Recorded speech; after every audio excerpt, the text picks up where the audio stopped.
James for three.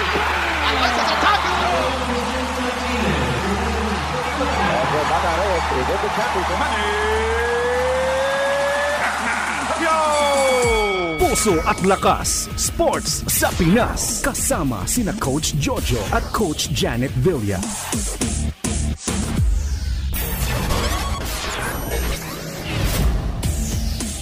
Isang mapagpalang Sabado sa inyo mga teammates. Ito po si Coach Jojo Villa ng Fellowship of Christian Athletes at ito ang programang Puso at Lakas Sports sa Pinas sa 702 DZAS, FEBC Radio TV.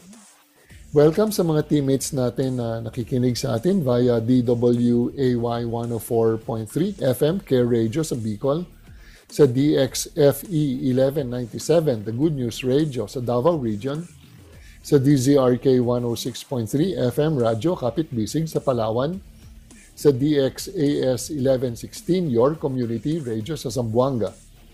Tayo rin po ay napapakinggan via online streaming sa Facebook page natin, sa Puso at Lakas Sports sa Pinas, sa FEBC 702 DZAS o kaya sa febc.ph.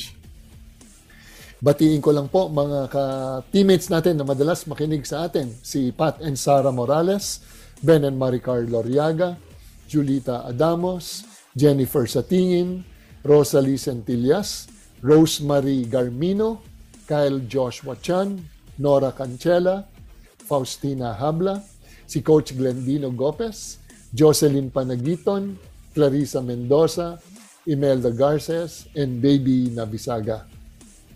Sa pagbabalik ng Puso at Lakas, ang ating guest ay isang staff ng NCAA when it comes to eligibility, no? And also the Assistant Athletic Director of San Beda University. Time out muna kapatid! Magbabalik ang Puso at Lakas Sports sa Pinas. Mga kaagapay, may bagong GCash QR code ang FEBC Philippines para mas mapadali at mapabilis ang pagpapadala ng donations gamit ang GCash. Kung hindi pa po kayo pamilyar sa GCash, ito po ay isang mobile app na pwede ninyong gamitin para magbayad ng bills, bumili ng load at magpadala ng pera. At ngayon, mas madali na ring makakapag-donate gamit ang bagong GCash QR code ng FEBC Philippines. Ang bagong QR code ay matatagpuan sa ating website, febc.ph, pati na rin sa official social media pages ng FEBC Philippines. Kung nais ninyong mag-donate gamit ang GCash, siguraduhin isave at iscan ang ating bagong QR code. Ito ay isang magandang paraan upang makibahagi sa ating misyon para mas marami pang maabot ng mensahe ng pag-ibig ni Hesukristo. Maraming salamat po at pagpalain kayo ng Panginoon. Ito ang 702 DZAS. 702 DZAS. Agapay ng Sambayanan. Kasapi sa KBP, kapisanan ng mga broadcaster ng Pilipinas. Puso at Lakas Sports sa Pinas. Pusong kampiyon. Siya na nga, luha at galak. Mga sikreto ng marubdob na ensayo at pagtatagumpay sa larangan ng sports. Pusong kampiyon. Magandang hapon mga kaagapay. Our guest is the Assistant Athletic Director for San Beda Athletics and isa rin po siya sa mga staff ng NCAA na tumutulong sa eligibility ng mga atleta dahil alam mo, kailangan i-check talaga lahat eh. Let's all welcome Coach Steve De Guzman. Hi, Coach Steve. Hello, Coach. Musta na? I'm good. Nice to have you as one of our guests, no? Coach Steve, alam mo naman sa mundo ngayon ng athletics, no? Kayo ay nalagay sa pag-check ng mga eligibility ng mga atleta. Tingin mo bakit kailangan to? Number one na talaga need na i-consider sa isang athletic association is to check the eligibility of our athlete, kung qualified ba siya maglaro, kung may mga kailangan i-check na document sa kanya. Kasi may mga rules na sinusunod ang isang athletic association, lalo na pagdating sa kung ang isang atleta ay eligible maglaro. Mm-mm. Coach Steve, di ba, imagine na yung NCAA, an athletic organization na mga eskwelahan. Di ba, hindi ba parang ironic na ang mga eskwelahan na dapat nagtuturo ng magandang values, magandang education, kailangan pang i-check kung ang kanilang mga ginagawa or ang kanilang mga atleta na lumalaban sa kanilang using their name, no? Kailangan pang i-check. May mga may mga cases ba na talagang may fini-field silang mga players na hindi eligible o hindi tama kung ano yung mga nasa dokumento nila? Meron, coach. Meron mga nalulusutan ang mga school. Actually, hindi ko man sabi na ginagawa na school to, pero sometimes nagiging biktima yung school. May mga players kasi na siyempre they want to play, kaya nagagawa nila yung ganito. Minsan, darating na lang sa'yo, sa pagkatingin mo ng player, ang galing, ganito, na-impress ka agad. But on the side of their document, hindi natin alam, may mga instances na may dokumentong hindi kaaya-aya Hindi natin na-scrutinize kasi ang school minsan they'll grab opportunity for a ace player or a star player na makapaglaro sa kanila kasi first time nila magkaroon ng ganun. But apparently, hindi na check maayos yung eligibility ng bata, pumasok sa kanila, may problema pala, nakapaglaro pala ng ganitong league, na ganitong pro league na bawal sa isang school association kasi amateurism siya. So, nagkakaroon ng silipan. So, para maiwasan ng silipan, check the eligibility, ipasa mo yung dokumento, then the process doon magsasabi kung pwede siya maglaro o hindi. Kaya, instance ng mga school nalulusutan, yun ang term doon, coach. Thank you, Coach Steve. No? Dalawa yan no? Either nalulusutan, very sad for the school kasi una, wala namang gusto mag-field ng player na hindi karapat-dapat, tapos may mga penalties, no? Doon sa school na yon. Kung mahuli na meron silang player na ineligible, hindi siya makakalaro, tapos may mga games na ma-forfeit, no? Yes. Yung pangalawa naman, may mga eskwelahan, wala naman silang balak na, if I will use the word na mandaya, no? Wala naman silang balak mandaya, but yung coach na nakuha nila, dahil sa kagustuhan manalo, or sa kanila winning is the only thing, sila mismo ang gagawa ng kalokohan. Di ba? Itatago nila sa eskwelahan, and because pinagkakatiwalaan ng mga eskwelahan yung kanilang mga coaches, pero dahil gusto niyang manalo or gusto niyang sumikat, no? Gagawa siya ng hindi karapat-dapat, would field in a player na hindi eligible, ibig sabihin, baka naglaro sa Pro League. O kaya, hindi siya yon, di ba? Gumamit ng ibang birth certificate, no? Ano ba yung mga nangyayari na nahuhuli yung isang player, and ano yung mga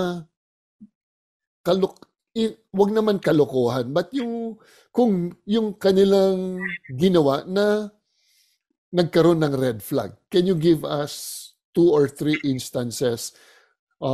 Nabanggit ko na yung isa na naglaro sa pro. How about yung mga iba? Yung iba, coach, darating dito sa school, bit-bit na ng player yung Form 137. Yun ang napakadelikado. Because Form 137, hindi yan pwedeng kunin ng isang estudyante. Pwede yang i-manufacture here in Manila. Ang daming gumagawa niyan. Bit-bit na ng bata.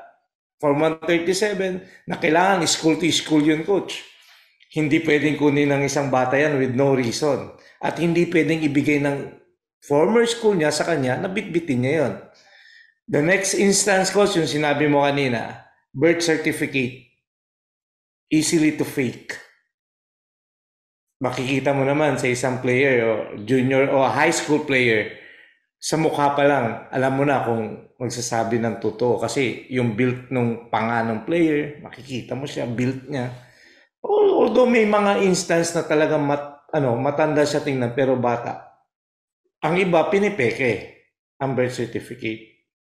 Yung gamitin yung ibang pangalan, nangyayari din yung coach. Kasi nagmamadali yung coach ng team na to, gusto mag-champion, nakita niya yung bata, may kapatid pa na pwede naman gamitin yung birth certificate. But in the end, nahuhuli. It happened here in the NCAA. Ang dami ng pangyaring ganyan.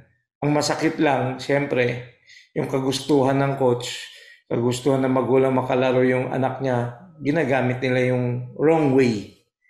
Wrong way para ma-expose yung bata sa paglalaro. In the end, nagsasuffer din yung player coach eh. At ang masakit doon, sometimes school na nape-penalize na parang hindi pasalihin ng ilang taon o natatanggal sa isang association. Yung bata nababan dun sa association.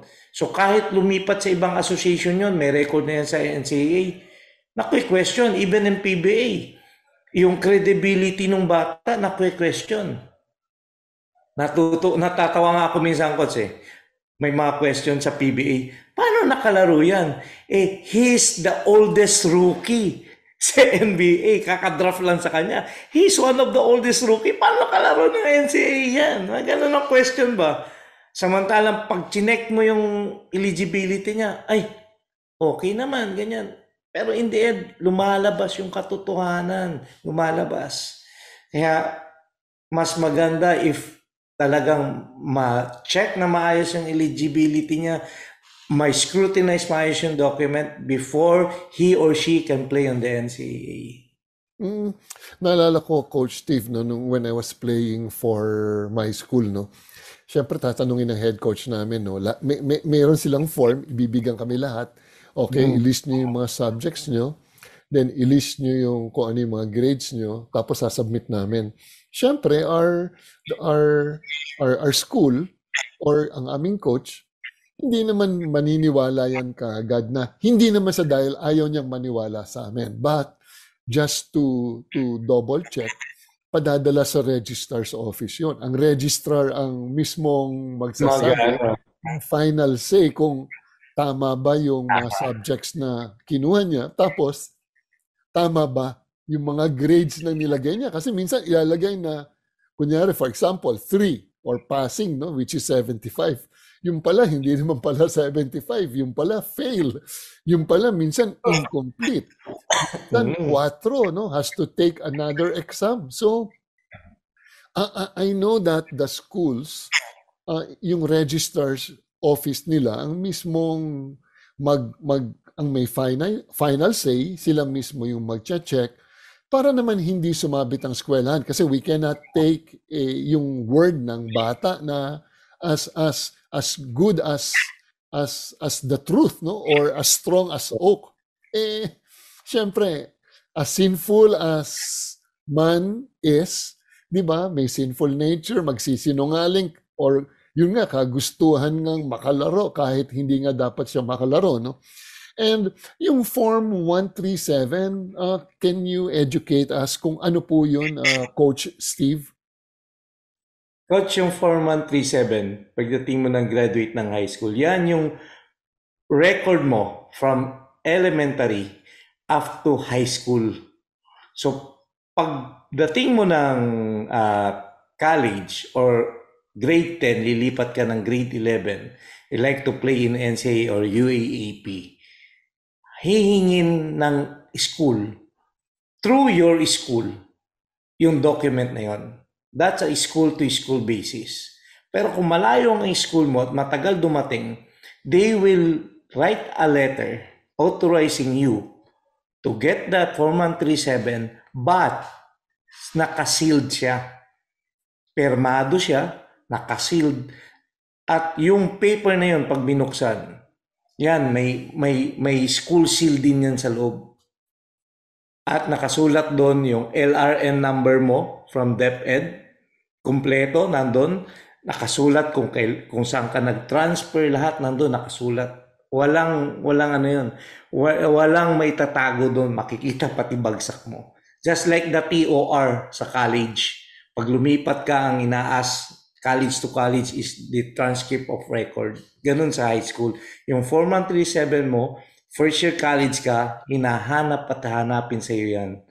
Kung hindi yan maibigay, you're coming from Mindanao, kailangan mong email yon, papa-LBC mo pa, tapos babalik sa iyo LBC at hindi mo pwedeng buksan. Ang pwede lang magbukas doon, the office of the registrar. Kasi once nabukas yun, coach, there's a big question mark from the registrar. Bakit bukas to? Instance sa eligibility namin, coach, may player daw talaga. Pinadala yung Form 137, isinamit sa eligibility na NCAA. Pagdating sa eligibility na NCAA, na question. Kasi bit niya yung Form 137 niya. That's different for Form 138. The Form 138, yan yung high school card mo. Pero itong 37, yan yung all the records from elementary to high school. Alam mo, Coach Steve, natutuwa ako na may ganyan naman ng yung mga NCAA to check on the eligibility of each player. Kasi nga, hindi mo pwedeng, you cannot take their word, na yun nga, yung iba, ang ginamit, records ng kanilang mga kapatid.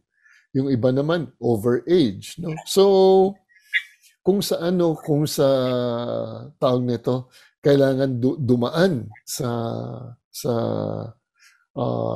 pagsusuri na talagang para pag naglaro na siya, hindi rin kasi maganda na biglang magpo-protesta unless, di ba, in good faith, sinamit yun in good faith, tapos biglang nahuli, no, na hindi pala at the end during the tournament, no, may nakasilip, may nakasabi na, hindi naman siya yan kapatid niya yan no. But at least may organizing body na who would check on these things, no.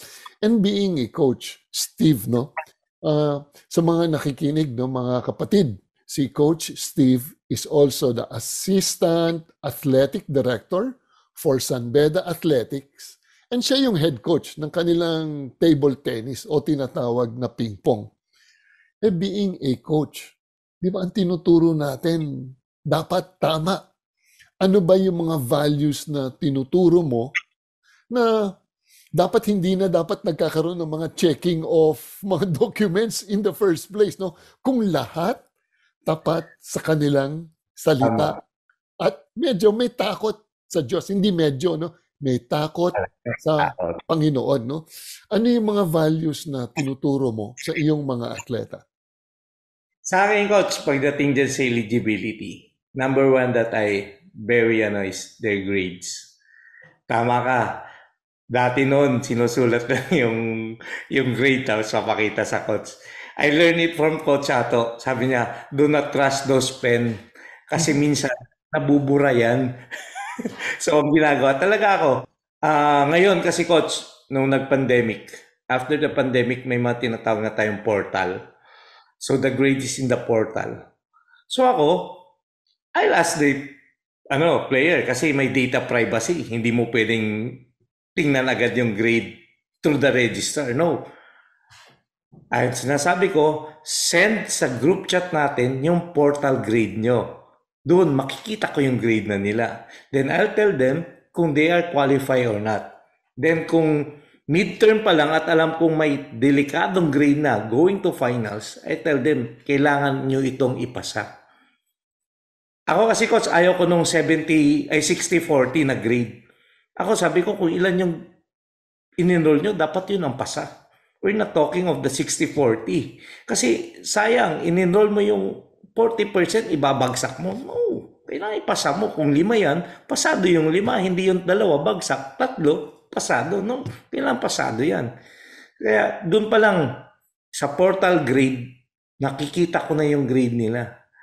Player. So, I advise them, Pag may delikado na, go to your professor, talk to them kung anong pwedeng remedial dito sa midterm pa lang. Kasi yung final coach, hindi ka na pwedeng, there's no way na pwede mong sabihin sa teacher na, ma'am, baka pwede mo pang ipasa. Sa midterm, yun, pwede pa kasi pwede ka mag-withdraw, authorized withdrawal or the drop valid na tinatawag nila. Pwede ka pa nga magdagdag ng grade bago mag-midterm.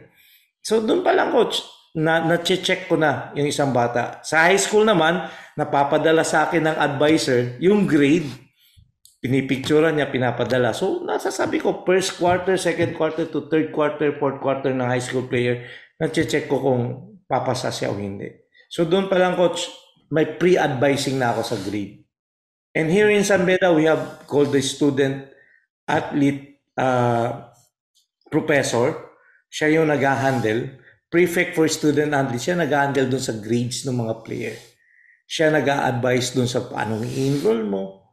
Kung may bumabagsak na, tinatawag siya ng professor, kakausapin niya yung player. Yung player, kailangan magpasa ng project, kailangan pumasok. Siya yung nagpupukpok sa player. Ganon din kami mga coach. Kasi kami ang sasabihan ng academic, kami magsasabi sa player, ganon din yung prefect for student, follow up siya dun sa player.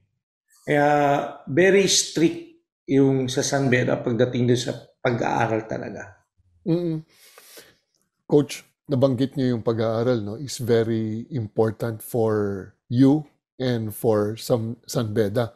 Ayaw mo nga na if they enrolled the number of units, ayaw natin na pwede na yung pumasa ng yung just to make it na pwede silang maglaro, eligible sila, no?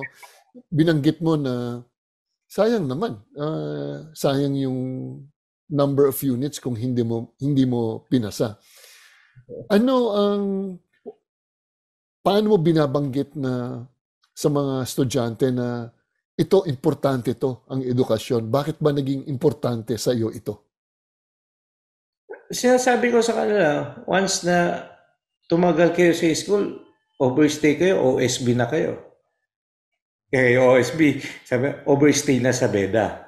Kaya kailangan, kung ang pag-aaral is 4 years, we done it 4 years. Di ba coach, 4 years pag-aaral, sa playing may 5 years, di ba?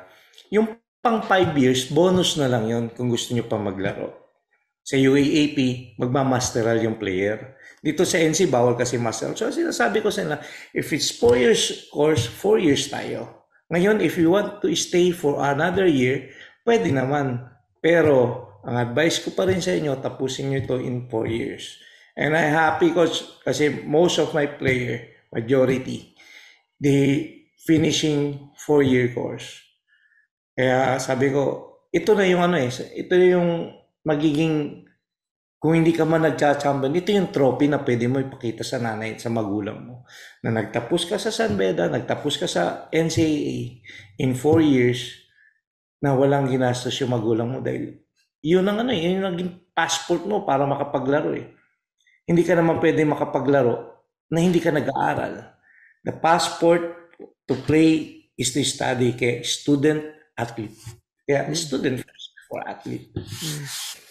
Coach Steve, thank you for helping your students, no, to make it through classes, no. And yun nga, kung kayang makuha ng 4 years, syempre yun yung goal natin. Minsan nag-extend ng another SEM or 1 year, no, 2 SEMs, no. Coach Steve, may mga sa pagre-recruit mo ng players being a table tennis coach, no. And alam ko na ang mundo ng athletics ngayon, marami ang nagsusumikap dahil they would want to make it to college having a scholarship, no? And coach, the coach wields the power of yung itong scholarship, no?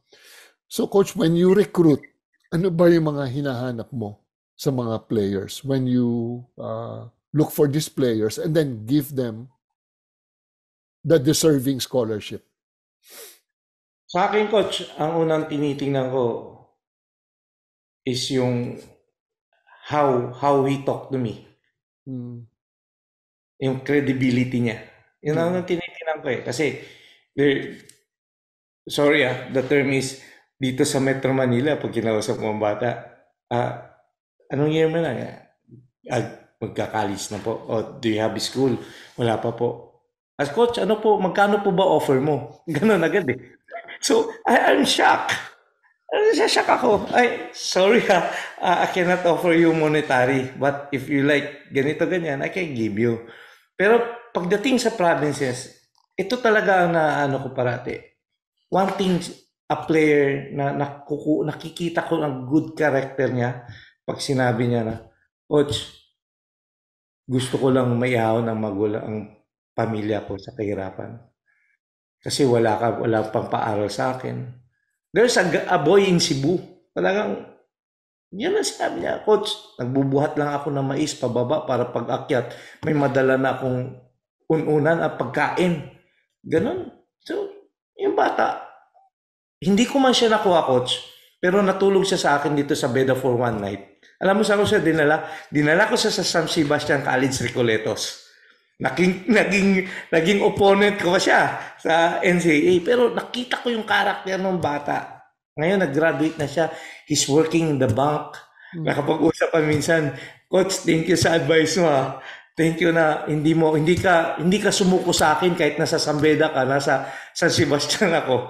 Tinutulungan mo ako. Yun ang karakter na hinahanap ko, Coach eh. Kasi bihira na yung bata na player na ang inaasam lang is mag-aral. Right now, I have 1 or 2 dito sa Sambeda. From Jensen, from malalayo. Nakikita ko talaga porsigido kasi ngayon lang nag-Manila, ngayon lang kaya sila mismo nakikita. Kaya sabi ko, Iho, walang problema magsunog ng kilay. Pero tingnan nyo mabuti yung health nyo. Minsan kasi, Coach, para mapa-impress yan, gusto nila maging vinculista. Sabi ko, nandyan tayo yan. Pero tingnan nyo parati, balance, because you're student, you're athlete. Tapos magpupuyat kayo din pagdating ng umaga, training tayo, babagsak kayo sa training. Hindi pwede sa akin yan. Dapat balance eh. So yung character parati ko sa tinitingnan ko, pag ako nagre-recruit ng player. Hindi ko tinitingnan kung gaano siya kagaling, hindi ko tinitingnan kung anong record niya. Once na nakita ko na sinabi niya, ang priority niya is mag-aral at maihahon yung pamilya, doon mismo, kasi naranasan ko rin, Coach eh. Naranasan ko na maghanap ako scholarship nung high school ako, nung college ako. Pagdating ko ng college, hindi ko nga alam kasi ako pinag-aralan ko ng 1 year ng magulang ko kasi walang pera. So I go to State University. I go to Pangasinan State. Naglaro ako ng softball, baseball. Sige, magka-scholar lang. Ganun. Tapos pagdating ngayon dito sa Beda, ganun, na-apply ko yung anong natutunan ko sa coach ko dati kasi character yung tinignan niya rin sa akin. Ganun din, tinitingnan ng bata. Hindi ko tinitingnan kung gaano kalakas kasi ang tinitingnan ko, yung ikaw mismo makakasunod sa akin sa uli. Yung payo ko, masusunod mo. Yung mga tinuturo ko, paglabas mo ng Sambeda, you'll say, thank you Lord, graduate ako ng Sambeda. At saka, maaalala nyo ako na ako yung tao na tumulong sa inyo. Instrumentong ginamit ni Lord para kayong makapag-aaral. Ganun lang, Coach. Ako more on character ako ng bata. Ako naman nagpapasalamat sa Panginoon na meron tayong Coach Steve De Guzman na ang unang tinitignan niya is paano matulungan yung player, no? Kahit hindi niya nakuha yung player for San Beda, but because dahil mahal niya mismo ang mga atleta, kung pwedeng ipasa niya, no? Pag sabing pasa, hindi ito yung magandang, hindi negative yung pasa na, but to find other schools na kung saan niya pwedeng i-channel itong bata para makapag-aral, no? Thankful ako sa iyo dahil imagine na yung bata na sabi nga nagbibit-bit lang ng mais, 'di ba? Dahil makaahon lang sa paghihirap. Ang gusto lang niya ay makapag-aral, pero hindi siya makapag-aral dahil wala naman silang means, no, to pay for an education. But because of sports, nabigyan sila ng opportunity to go to Manila, and not only in Manila, no, but to play for a school na siya mismo ang magbibigay ng scholarship. And Coach Steve, binanggit mo na ikaw ay ganun din. You didn't have the resources to pay yung education mo, but because of a coach na nagtiwala sa iyo, nabigyan ka ng oportunidad na makapag-aral. Coach, tell us your background. Saan ka, your sport muna, alam natin na table tennis, and nabanggit mo na... Softball, baseball ako. Softball, baseball pala, pero ngayon coach na ng table tennis. Pastime ko yung table tennis. Here in San Beda kasi, nawala yung head coach. So the priest, parang, ang bilis kasi pag yan, nawala. O sabi niya, yung boss ko una, si Father Bid, ikaw na mag-coach ng team. Then pinag-aralan ko. Andun pa nga coach na talagang napoprestita ko, hindi na nanalo. Talo parate. Then, until God teach me the, perfect timing, proper timing. He gave me a good manager kung saan makakahingi ka sa kanya ng gamit, ganyan. Actually, coach, no allowances ang pinag-uusapan sa Beda pagdating sa table tennis. But, if you really love the sports, matututunan mo at makarecruit ka ng mga bata na talagang gustong matulungan. Nababago In God's perfect timing, season 82 ng NCAA, doon kami nagsimula, nag-champion din ng table tennis, dire-diretso. But this year, although lahat ng team ko nag-runner-up, it's okay. Sabi ko sa kanila, sa mga player, it's not on how we win sabi ko. But on how we play the game, sabi ko sa kanila. And may isang umpire doon, kasi coach, every time we huddle, nabibigla sila. After a burst, we pray together. Then, ang unang naririnig nila is not go San Beda fight. Ang unang naririnig ng mga audience is 1, 2, 3, Jesus. 1, 2, 3, go San Beda fight. So, yung mga tao, sabi ko sa kanila, nung nakita nilang natalo na kami, wala, runner-up lahat, juniors, men's, women's. Sabi ko, this time, let's be thankful to God. Sabi ko. Kasi nga, it's not yung winning parate. What God is saying to us is our character. Kung pagdating ng pagkatalo, kung anong gagawin natin. And eto na sa harapan natin. So, nakita nila yung sa kabila ng natalo, there's a joyful heart na nagsasabi na kahit anong mangyari, pamilya tayo, matatapos natin yung laro. Kahit anong mangyari, we put our trust in God. Kaya sabi nung umpire, coach, napakalalim mo. Sabi ko, hindi, brother, ang Panginoon ang nagsasabi kung anong meron tayo dapat. Hindi yung tayo parati, hindi parati yung ganyan. O nga coach, nakita ko ng karakter niyo dun sa mga team mo. And everybody listen to you and everybody will agree to you. Oo, kasi yan ang parating tinuturo namin. The character. How to live with Christ, how to play with Him. Yun lang. Kasi mas maganda yung image na humble tayo, sabi ko, nagpe-pray tayo. Kaysa naman na pag natalo tayo, nagdadabog. Me as a player noon, softball, baseball, natuto ako ng ganito. Minsan nga, nakapangdaya. Pero in the end, God changed that character. Hindi yun pwedeng dalhin mo dito. Dapat pakita mo sa player mo. Ito yung binibuild mo sa kanila. Ito yung pinapakita mo. Just what I learned in FCA sa inyo.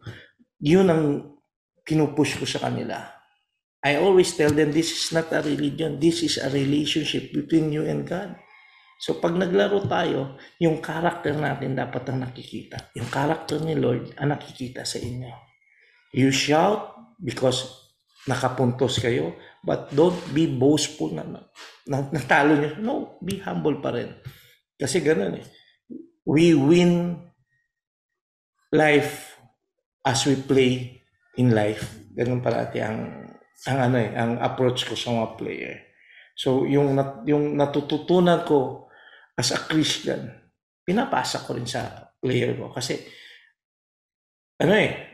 maalala nila that na-sharean ko rin sila sometimes ng Word of God. Basta I'll just, parang ano yan, parang dinidiligan ko lang sila. Baka 2 years from, pag-graduate na, makikita ko naging pastor, naging Christian din tulad ko. So natutuwa ako. Kasi I always tell them, it's not a religion. I don't teach religion. I just want you to teach a good relationship with God. An open communication with Him. Kasi minsan, yun ang coach. Hindi lang nakukulangan din ang coaches Kasi minsan na-frustrate, natalo. Sa akin kasi pag natalo, Lord, ano bang kailangan ko? Sineshare ko sa kanila na itong sinabi ni Lord sa akin, ito nabasa ko sa Bible.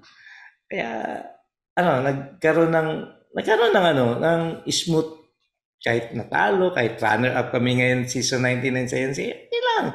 There will be always perfect timing. Kasi yung pagkapanalo kong sunod-sunod from season 82 to season 95, na-break lang yun ng pandemic. Dire-diretso na every year nagcha-champion. This year, walang nag-champion, but still, sabi ko, be proud. Coach, how many years? How many years yung sunod-sunod mo championship? 14 years yung coach. No-break lang ngayong year. 14 years sa isang... That's 26 trophy. 26 NCAA trophies.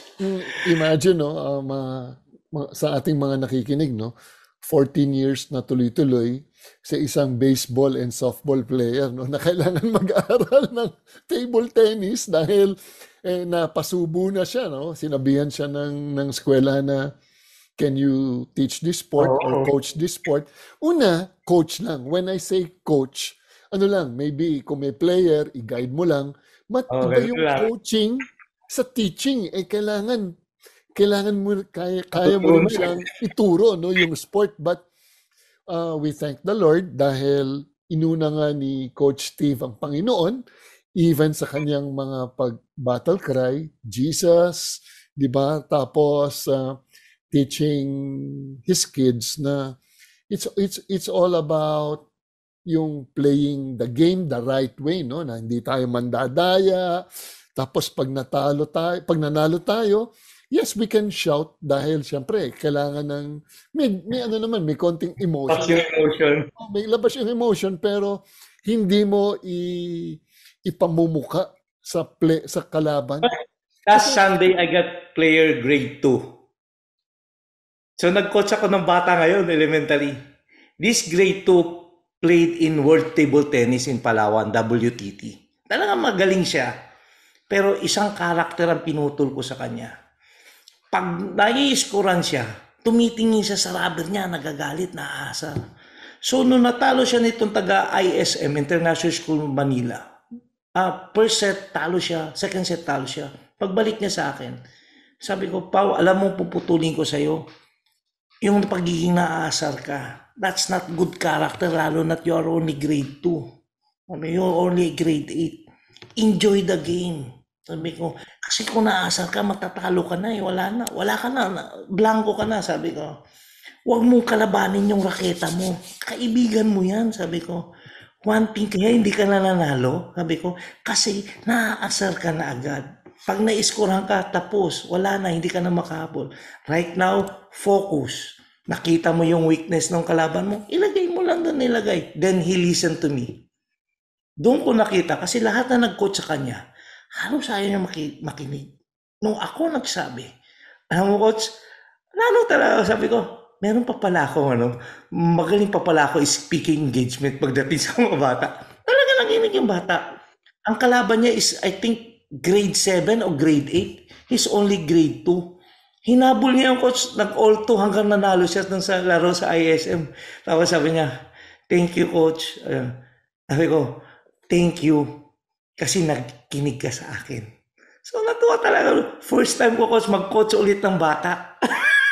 Last Sunday. Kaya sabi ko, Lord, talagang binibreak mo na ako ngayon. Binibigyan mo ako pagkakataon na mag-coach dito sa bata. Alam coach, yung first 2 set naasar talaga. Pero tingnan mo yung karakter ng bata, sabi ni Lord. Iyon ang babaguhin mo. So, kita ko pagbalik na sa akin, sabi ko, huwag kang maasar. Then, nung nanalo na siya, doon na in every game, then every game. Sweep namin, coach, 9 teams kami. Nanalo kami, sweep. Walang talo. Sabi ko, tingnan mo, mag-champion tayo. Kasi hindi mo kailangan maasa. Yung nanay, nagte-thank you sa akin, coach, na-break mo yung attitude ng bata. Oo, kailangan natin pakita yung tamang karakter parati sa kanya. Kaya sabi ko, Lord, thank you. Tinuturuan mo pa rin pala ako kahit sa bata, ano pa rin ako. Alam mo, Coach Steve, no?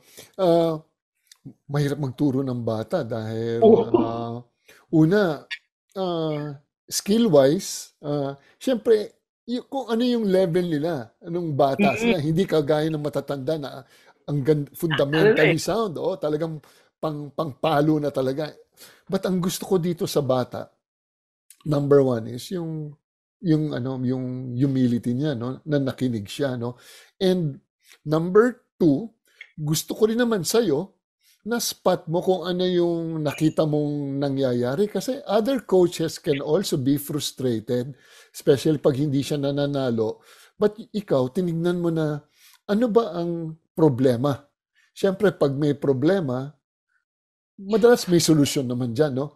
May solusyon. So, ang hinanap mo dyan kung ano ba yung solusyon. And we thank the Lord na binigyan tayo ng kanyang banal na espiritu na to tell us na di ba, the Holy Spirit is our guide, our counselor, the one who would help us. And malamang inudyok ka dyan na ito yung sabihin mo na wag na siyang tumingin sa kanyang temper na, first set pa lang Pero nung nakita ko talaga na pag nag-aero siya, naasan, Lord, ano ba nangyari dito? Siyempre, coach, tama yun. Pagdating sa mga matatanda na, isa lang sasabihin mo dito sa bata, talagang kailangan ibagay mo yung sarili mo sa kanya para mahila mo siya sinabi ni Lord, tingnan mo maigi yung ginagawa niya. Naasar siya sa goma. Eto na, sabi ko, yung temper niya pag nalalamangan. So, explain. On a way na kailangan nagigets niya. On a way na kailangan naririnig. Doon ko nakita yung bata din, coach. Tumitingin talaga sa akin. Tumitingin siya lang as in na tumatango na siya. Yes, coach. So, sabi ko, Pao, yung only grade 2, enjoy. Matalo, manalo, enjoy mo. Pero huwag kang maasar. Then, yun na. Wala na nakatalo sa kanya, coach. Kaya sabi ko, Lord, thank you ha. Proper channeling, sabi ko, yung ginagawa mo sa akin. That you look into it, then you tell me, and you evaluate, tapos you speak to me now, para sabihin sa kanya. Nakakatuwa talaga kasi. Coach Steve, may nabanggit ka, no? Sinabi mo sa bata to enjoy it. And pag sinabi mo yung word na for the kid to enjoy, para mong binunutan ng tinik yan kasi mawawala yung pressure na... Sure. Di ba? Siyempre gusto natin manalo. Hindi natin kailangan sabihin na we would want to win. Pero kung ang bata naman ay hindi na nag-e-enjoy, then it takes away the joy of winning and lalo na yung losing. Di ba? Wala naman joy dun sa batang kung galit nga dahil missing point, tapos iiyak yan pag natalo. Oo, di ba? Tapos hindi siya mag-perform, no? Kasi tinanggal mo yung element of joy. Bakit ba siya naglalaro in the first place? Because that person loves playing the sport, no? And Coach Steve, being an assistant AD, no, and a table tennis coach, no, ano yung mga hinahanap mo, mga katangian sa mga player? If you can give me one or two. Number one, yung sa focus sa pag-aaral. Yan yung unang tinitingnan ko sa kanila. Yung may pagtsatsaga sa pag-aaral. Next is yung discipline nila pagdating sa training. Kasi bihira yung makakuha ka ng player na although hindi ko naman sinasabi na wala yung player na maaga darating sa training, hindi magrereklamo sa training. Bihira kasi yung discipline. yung paano niya i-accept yung ituturo mo or yung punishment na ibibigay mo sa kanya. Sa pag-aaral naman, coach, yung mababalansin niya yung paglalaro at pag-aaral. Kasi may mga instances, lalo na sa basketball player. Sa basketball player, makikita mo yan. Pag sinabi mong pumasok, makikita mo yan sa kantin, nakatambay. Pag i-remind mo, oy, ito yung SEM na dapat mag-aral kayo kasi ito yung eligibility SEM na gagamitin nyo sa basketball. O mag-aaral yan ngayon SEM. Next SEM, during the NCAA na, halos hindi mag-aaral. Kasi sabi niya, pagod kasi kami, coach. Hindi. Dapat nag-aaral pa rin kayo kahit pagod kayo. Encourage. Yun mga iba sasagutin, coach, magpa 5 years naman ako kasi career move. Yun sa mga basketball player. Pero sa mga other athlete, yun talaga tinitingnan ko sa on how they study and how they discipline themselves pagdating dun sa practice, sa laro. Para balanse. Kasi minsan, may mga social life, yun ang pinuputol namin. Even yung paggamit ng cellphone sa gabi, pinuputol ko yan kasi pagdating sa umaga, puyat. Nagkakrams agad kasi puyat. So, sabi ko, useless. Coach Steve, there are two things na gustong-gusto ko na binanggit mo. No? Yung number one, focus on studying. Kasi alam naman natin na hindi lahat ng atleta, lalo na kung basketball player, no? Na hindi naman lahat ng atleta aabot sa PBA. We're talking about the basketball team, basketball players. No? And while they are in San Beda, no, nag-aaral sila, magandang edukasyon may pangalan yung eskwelahan, tapos kunin mo na kung ano yung pwede mong makuha dahil ito yung magiging passport mo, no, sa future, no. So get a degree, lalo na kung wala naman professional sports sa sport nyo, ang meron lang naman dito basketball and women's volleyball, no. And ang career ng isang professional player, mahaba na yung on an average, mahaba na yung 7 years, di ba? Yung mga superstars na lang ang tumatagal, di ba? Pero hindi naman lahat superstars, no? Tapos pangalawa, Kira yung Asi Taulaba. Oo, di ba? Tama yun.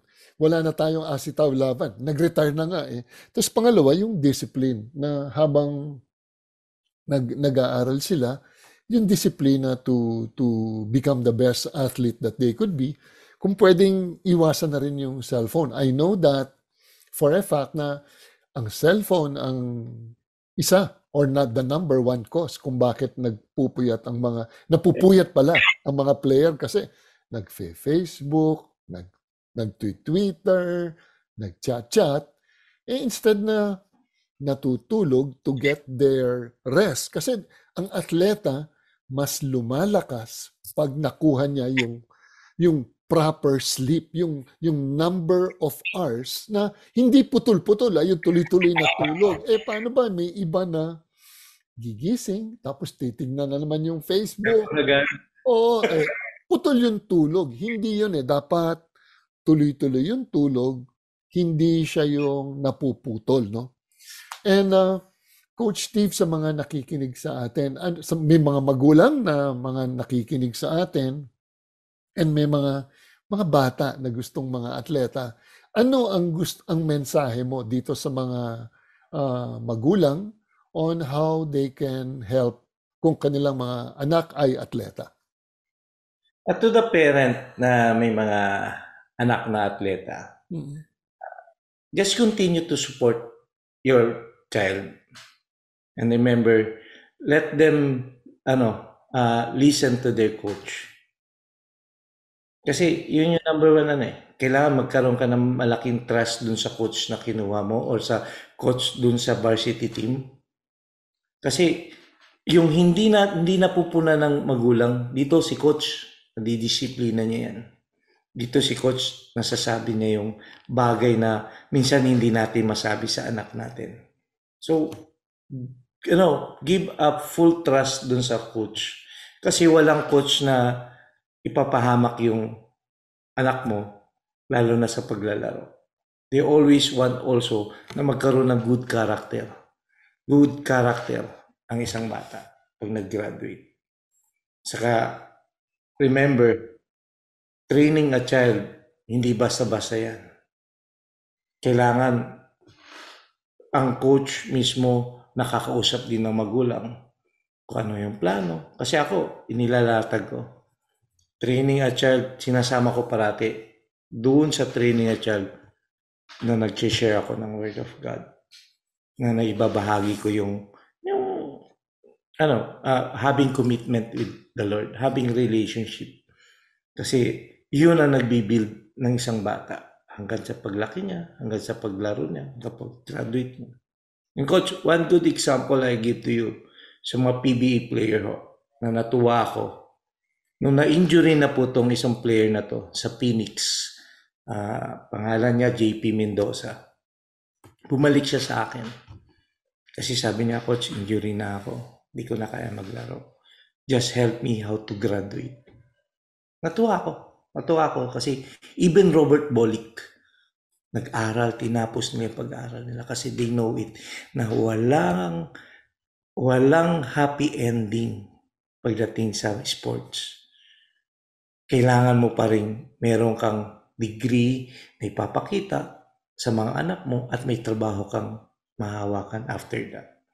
Kasi pangit naman tingnan, you're in the PBA. After that, karir mo sa PBA, hindi ka nakapag-ipon. At saka, bihira, tama yun, kukunti lang yung nagkakaroon ng privilege mag-PBA, magpunta ng KBL sa Korea, sa Japan League.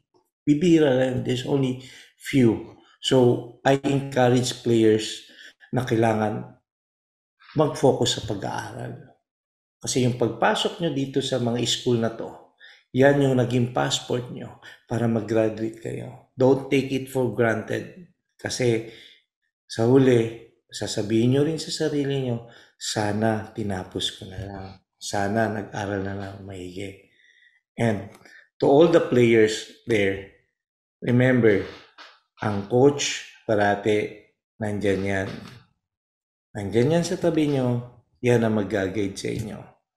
Bibihira yung coach na magsasabi na okay lang yan, ganyan. Pero mas gugustuhin ng coach na makita kayo, makiat kayo sa entablado, iwagayway nyo yung kamay nyo sa kanila. Mas matutuwa yan. Kasi yan ang number 1 trophy na may uuwi nyo sa magulang nyo. At yan magiging happy ang mga coach once na makita nila na naging degree holder ang isang player. Bibihira yan. Just like one of the player in UP na naging engineer. Lord, sabi ko, nakakatuwa ang mga player na to. Kasi they deserve it. Right now, nakita ko yung isang table tennis player ko dati sa high school na nasa UP. Coach, baka mag-magna cum laude pa. Sabi ko, Lord, ito yung mga karakter ng bata. Nag-aaral, naglalaro.